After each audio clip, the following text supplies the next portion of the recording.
So the next article I want to take a look at is entitled, A Right-Wing Lawyer's Examples of Anti-Christian Bigotry Are Laughably Awful. This is on the Friendly Atheist website by Beth Stoneburner, so let's give it a read and see what it has to say.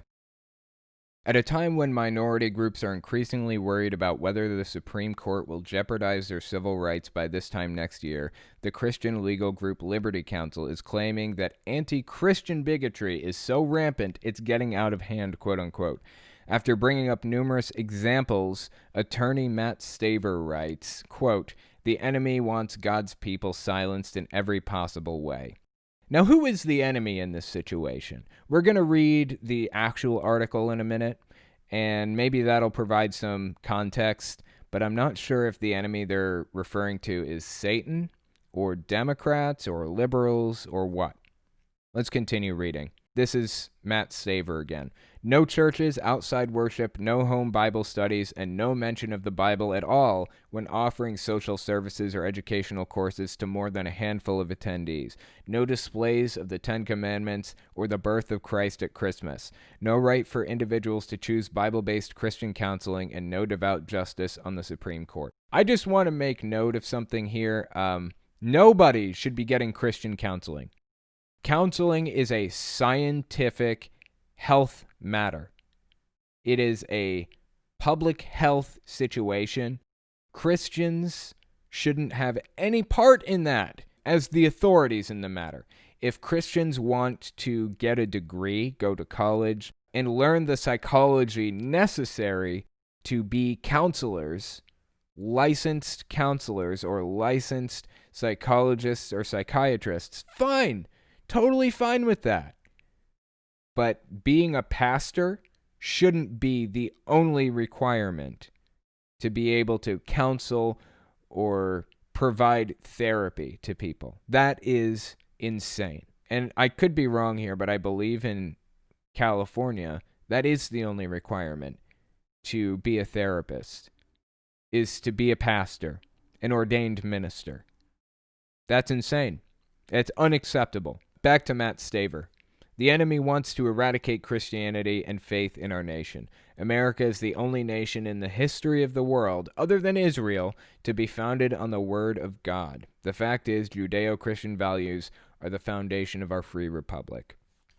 Okay, let's get a little bit of context for this. No, I don't want to buy your damn book. Let's get a little context for this. This is the actual article that was written. This is on charismanews.com. The title is Liberty Counsel, Anti-Christian Bigotry Growing Out of Hand. This is by Matt Staver. This is the actual article that I was quoting just now. When churches across this country are being threatened with seizure and destruction by bureaucrats who simultaneously encourage mass protests and riots, as is the case with our clients, Elim Romanian Pentecostal Church of Chicago, Illinois, and our church clients in California, when pastors are criminally charged or threatened for conducting worship in church, as is the case with our clients in California, Colorado, Illinois, Kentucky, and Virginia, when churchgoers are put on the equivalent of house arrest for attending Easter Sunday services, as is the case with our clients in Kentucky. Okay, I see where this is going. I just want to cut this off at the pass. People are not being arrested for just simply gathering as a church, for worshiping. They're not being arrested for worshiping. They're perfectly free to worship. Nobody is preventing that from happening. They aren't allowed to endanger public health right now, in the middle of a worldwide pandemic. You've got to be fucking kidding me with this. I guess everybody is entitled to a legal defense, and this is probably the legal defense provided to the dipshit pastors who are insisting on going to church and spreading the virus as much as they possibly can. But it's an embarrassment, and it's laughable, and it makes me realize that too many lawyers are fucking scumbags. Too many are scumbags. Let's continue reading. When Christians face fines for having small groups, quote-unquote, or Bible study meetings in their own homes, as is the case in our lawsuit against California Governor Gavin Newsom, when a Christian ministry and Bible college face penalties for conducting worship with more people than Colorado Governor Jared Polis deems appropriate, when similar non-religious meetings have no such limit, as is the case with our client Andrew Womack Ministries International and Charis Bible College in Colorado. I just want to make note, everybody is bound to the exact same rules. You can't have a football game with 1,000 members, just like you can't have a megachurch meet with 1,000 members. Religious organizations are not exempt from the rules that everybody else is bound to. There may be some exceptions to those rules, like maybe colleges are allowed to have, like universities are allowed to have a certain number of people that churches are not allowed to have, but those are exceptions. Those are special cases because we have to keep an educational system moving. Maybe middle schools are allowed to have 6th, 7th, and 8th graders all together in the same building. That's very different from having a church bring 1,000 people in for no fucking reason when these people could be on Zoom instead. These Christians are so persecuted, aren't they? You have to feel for them. Not the Christians in Russia who are literally being tortured. Not the Christians in China or North Korea who are being put to death. Not them.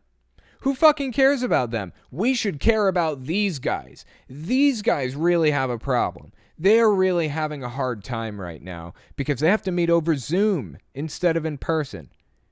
They're martyrs.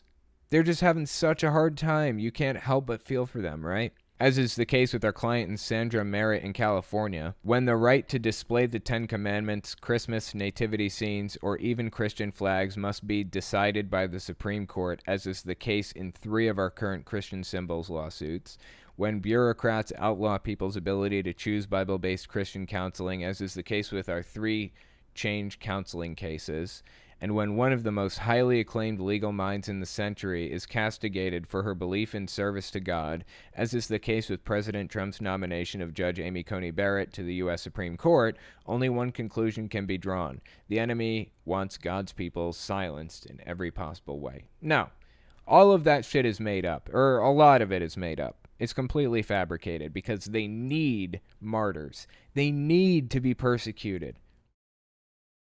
In all seriousness, movements gain support when there is persecution, genuine persecution. Movements gain support. If the persecution is not genuine, if it's just fucking fabricated like this, they don't gain outside support. They look like the fools that they are to the outside world.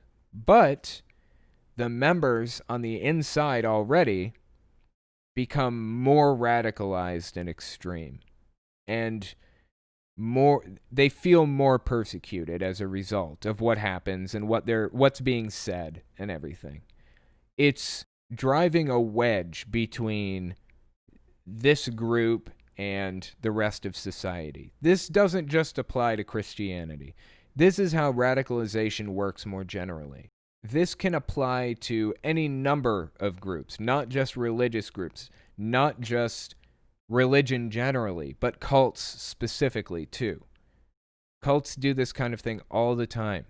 Jehovah's Witnesses love to be persecuted. It's a persecution complex. They want to feel like they're being wronged because it brings public support to their position. And if they aren't honestly being wronged, it brings internal support. It drives it up. That's why it's so counterproductive and harmful that Russia is genuinely persecuting Jehovah's Witnesses right now. Because they have gained the support of tons of nonprofit organizations and UN members. They are speaking out in favor of Jehovah's Witnesses and drawing eyes to the situation. They actually are martyrs in Russia right now. Jehovah's Witnesses are. And it's counterproductive. In 20 years, maybe there won't be Jehovah's Witnesses in Russia. I don't know. Maybe that'll be the end result of this ban.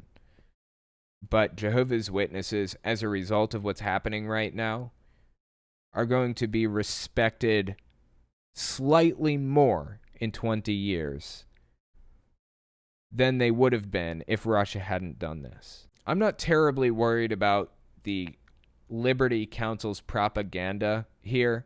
I'm not worried about the propaganda that they're spreading. It does need to be called out. But all they're really doing is trying to gather internal support, trying to fundraise and get their current members to donate more money and support them more and go to church and all that other stuff. This kind of propaganda probably won't benefit them from the outside world because people can see it for what it is. Bullshit. Anyway, let's continue reading the article and see what Beth Stoneburner had to say about it. Who knew Christians across the country were being imprisoned for their faith?